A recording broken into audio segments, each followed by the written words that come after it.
जय हिंद दोस्तों, आप देख रहे हैं विकास सिविल एकेडमी एजुकेशनल चैनल। और आज यहाँ पर हम चर्चा करने वाले हैं बाल मनोविज्ञान के संदर्भ में। बाल मनोविज्ञान का जो पहला टॉपिक है उस पर हम चर्चा करेंगे शिक्षा तथा शिक्षा का अर्थ।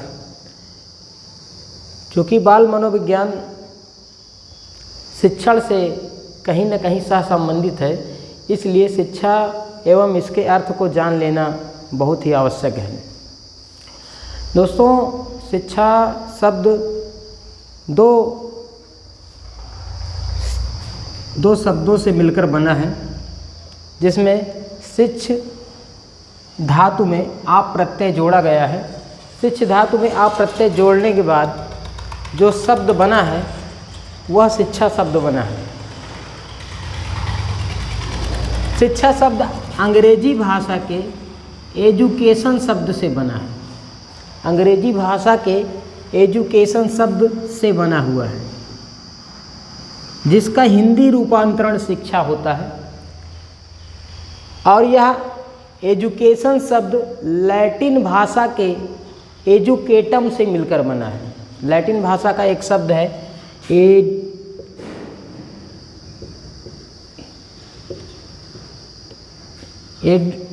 एजुकेटम। एजुकेटम शब्द से बना है। एजुकेटम शब्द लैटिन भाषा का शब्द है।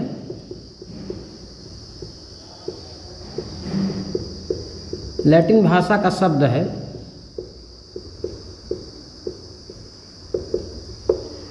जो दो शब्दों से मिलकर बना है ईधन डूको। ईधन डूको। ईधन डूको, जिसका शाब्दिक अर्थ होता है क्रमशः अंदर से बाहर निकालना। क्रमशः अंदर से जो आंतरिक चीज़ें हैं, आंतरिक ज्ञान है, व्यक्ति का जो भी आंतरिक ज्ञान है उस ज्ञान को बाहर निकालना, और व्यक्ति का जो आंतरिक टैलेंट है उस टैलेंट को जानना और उसको और ज़्यादा उस टैलेंट में बढ़ोतरी करना। यही इसका शाब्दिक अर्थ है एजुकेटम का, जो ईधन डूको। ईधन डूको से मिलकर बना है और जिसका शाब्दिक अर्थ होता है क्रमशः अंदर से बाहर निकालना।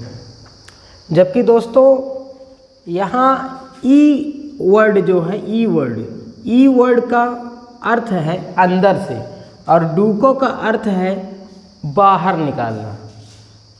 तो दोनों मिलाकर हुआ अंदर से, क्रमशः अंदर से बाहर निकालना। जबकि एजुकेशन शब्द का जो अर्थ है वह होता है कि क्रमशः अंदर से आगे बढ़ाना। अंदर से आगे बढ़ाना। एजुकेशन शब्द अंदर से आगे बढ़ाना होता है इसका अर्थ। और ईडूको का, इन दोनों का, ईडूको का जो अर्थ होता है वो क्रमशः अंदर से बाहर निकालना होता है। दोस्तों, शिक्षा से संबंधित कुछ मनोवैज्ञानिकों एवं दार्शनिकों के बहुत ही महत्वपूर्ण कथन हैं, जो बार बार प्रतियोगी परीक्षाओं में पूछे जाते हैं। और कई प्रतियोगी परीक्षाएं, यहाँ तक कि बीएड, आपका बीएड हो गया, डीएलएड हो गया, डीएलएड की परीक्षाओं में, यूपी टेट की परीक्षाओं में बार बार कुछ कथन पूछे जाते हैं। उन कथनों का संकलन मैंने यहाँ पर कर लिया है। ज़्यादातर हमको क्या करना होता है कि मनोविज्ञान में कथन बहुत ज़्यादा दिए होते हैं, और सभी कथनों को याद करना, उन पर कमांड करना थोड़ा सा जटिल होता है। हमें जो मुख्य धारा के कथन हैं उन कथनों पर ध्यान देना चाहिए, और मुख्य धारा के जो कथन हैं जो बार बार प्रतियोगी परीक्षाओं में रिपीट करके पूछे जाते हैं उन सभी कथनों को लिख करके याद कर लेना चाहिए।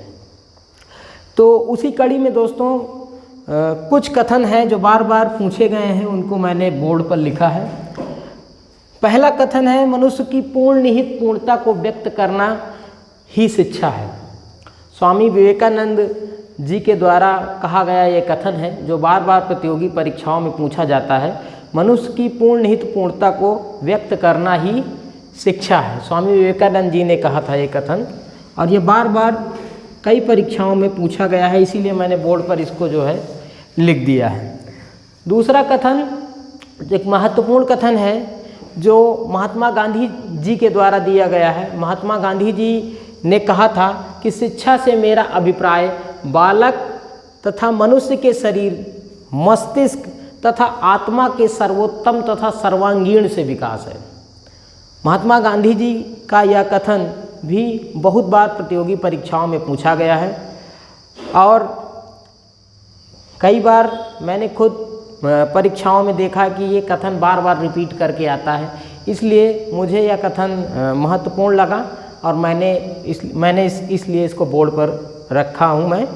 और मैं चाहता हूँ कि आप लोग भी एक छोटी सी नोट्स बना लें और जो महत्वपूर्ण तथ्य हैं, जो मनोविज्ञान के महत्वपूर्ण तथ्य हैं, उन तथ्यों को आप भी नोट करते जाएं, जिससे आपको पढ़ने में आसानी होगी। रिवीजन एग्ज़ाम के टाइम पर रिवीजन करने में भी आसानी होगी। ज़रूरी नहीं है दोस्तों कि पूरी की पूरी किताब को पढ़ा जाए, क्योंकि किताबें 300, 400, 500 पेज की होती हैं और पूरी किताब पर कोई भी अभ्यर्थी कमांड नहीं बना सकता है। इसलिए जो मुख्य बिंदु होते हैं, जहाँ से बार बार प्रश्न पूछे जाते हैं, उन पर प्रतियोगी छात्रों को कमांड बनानी चाहिए और यह ध्यान देना चाहिए कि किस क्राइटेरिया से ज़्यादा प्रश्न पूछे जाते हैं, उसी पर ज़्यादा फोकस करना चाहिए। दोस्तों, इसी कड़ी में तीसरा कथन एक महत्वपूर्ण कथन है, स्वस्थ शरीर में स्वस्थ मस्तिष्क का निर्माण करना ही शिक्षा है। स्वस्थ शरीर में स्वस्थ मस्तिष्क का निर्माण करना ही शिक्षा है। अरस्तु एक महान दार्शनिक थे, उनके द्वारा कहा गया एक कथन है। उन्होंने कहा था कि स्वस्थ शरीर में स्वस्थ मस्तिष्क का निर्माण करना ही शिक्षा है। ये भी प्रतियोगी परीक्षा में बार बार पूछा जाता है। उसके बाद एक कथन है, शिक्षा वह प्रक्रिया है जिसके द्वारा बालक अपनी आंतरिक शक्तियों को बाह्य शक्तियों का रूप देता है। मनोविज्ञानी फ्राबल महोदय का ये कथन है, जिसमें वो बताते हैं कि शिक्षा एक प्रक्रिया है जिसमें बालक अपनी अंदर की शक्तियों को बाह्यतम रूप देता है। आंतरिक शक्तियों को बाह्य रूप देने के लिए कोई भी बालक या कोई भी व्यक्ति शिक्षा का सहारा लेता है। फ्राबल महोदय ने इस कथन को कहा था। यह कथन भी बार बार प्रतियोगी परीक्षा में पूछा जाता है। दोस्तों, शिक्षा से ज़्यादा प्रश्न तो नहीं पूछा जाता, लेकिन थोड़ा 1-2 प्रश्न यहाँ से पूछे जाते हैं। ख़ास तौर पर ये पूछा जाता है कि एजुकेशन शब्द किस भाषा के शब्द से निर्मित हुआ है। ये प्रश्न पूछा जाता है कि एजुकेशन शब्द, जो कि एक अंग्रेजी शब्द है, किस भाषा के शब्द से बना है। तो ये पहला प्रश्न पूछा जाता है, एजुकेटम लैटिन भाषा के शब्द से बना है। दूसरा यह प्रश्न पूछा जाता है कि एजुकेटम किन 2 शब्दों से मिलकर बना है। तो इसका उत्तर ईधन डूको से मिलकर बना है। यह प्रश्न भी प्रतियोगी परीक्षा में पूछा जाता है। उसके अलावा ये जो कथन है, ये कथन बार बार पूछे जाते हैं।